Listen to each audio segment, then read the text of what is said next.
이 동북아시아는 앞서 말씀드렸지만 유교 문화권 그리고 지리적인 인접성, 한자 문화권이라는 공통된 그 조건 때문에 아주 옛날부터 밀접하게 서로 역사의 흐름을 공유해 왔습니다.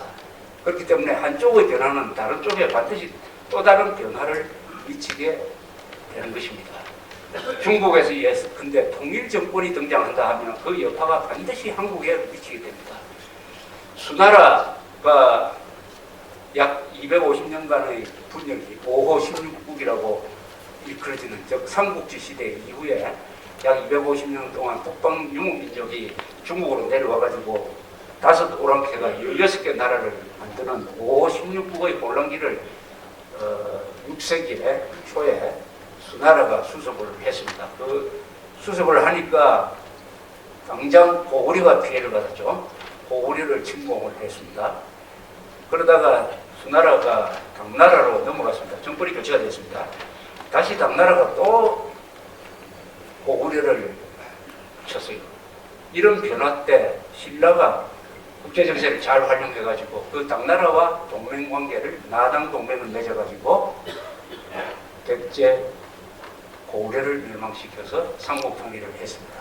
이 원천이 중국에서의 변화입니다.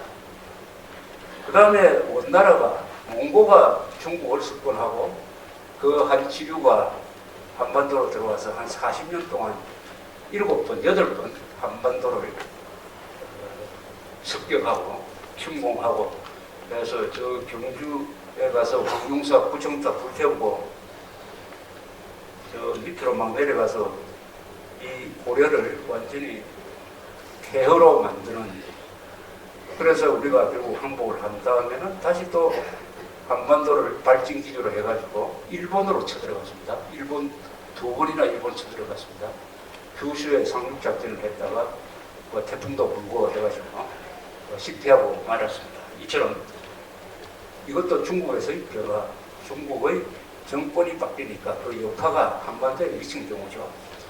그 다음에 명나라, 그 다음에 이 만주에 있던 여진족이 누르하치라는 영웅을 만나가지고 나라를 키워갈 때 그때 광해군은 그 대륙의 변화에 민감하게 반응을 해가지고 일어나는 청과 그때는 후금이라 했습니다만 일어나는 후금과 망하는 명나라 사이에서 일종의 줄타기 외교를 해가지고 이 참화를 면했는데 그런 정책, 즉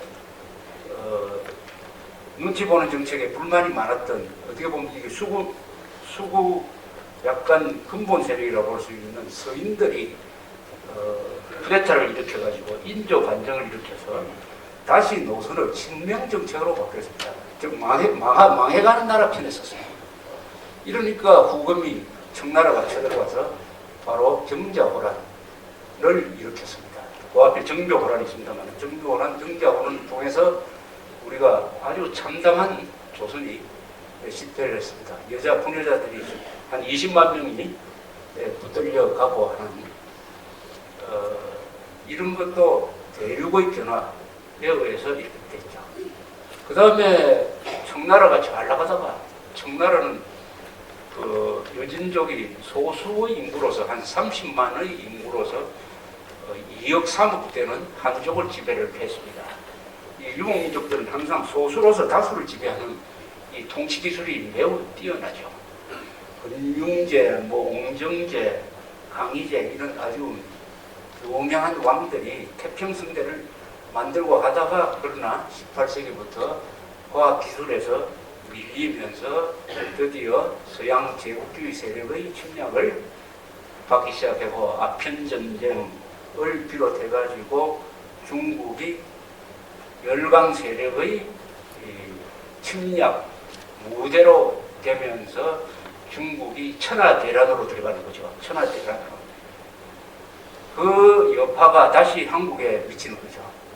빨리 근대화를 한 일본이 중국을 대신해가지고 이제는 조선의 종주국이 되겠다 해서 한반도를 둘러싸고 청일전쟁이 일어나서 청나라가 지고 그 다음에 그 공백을 다시 러시아가 메우면서 러시아가 한국의 또 주도권을, 한반도 정세의 주도권을 잡으니까 또 일본하고 한 번 더 전쟁을 하고, 그래서 러일 전쟁에서 러시아가 지는 바람에 한반도는 일본으로 넘어가는 이런 변화를 겪었습니다. 이것 또한 중원에서, 중국 본토에서 일어난 정권 교체의 영향이었습니다.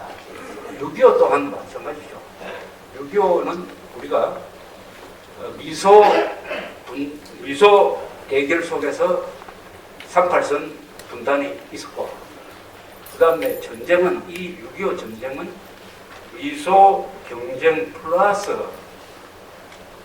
소련과 중국 사이의 경쟁이 또 일어났습니다. 이중 경쟁이 일어났습니다. 그 사이에서 한국 전쟁이 일어난 것입니다. 다음은 6월이니까 이 한국 전쟁이 왜 일어났느냐에 대해서 요새 새로